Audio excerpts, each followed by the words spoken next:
In this video, I will show you how to download and install NodeJS on Linux. So,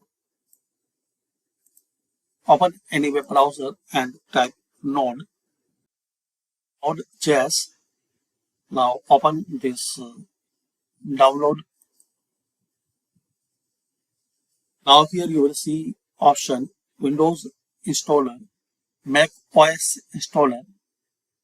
Now, here scroll down and you will see the option additional platforms, or you will see Linux on System Z, Linux on Power LE systems. You can select 64-bit for Linux on System Z or this one. Just select it.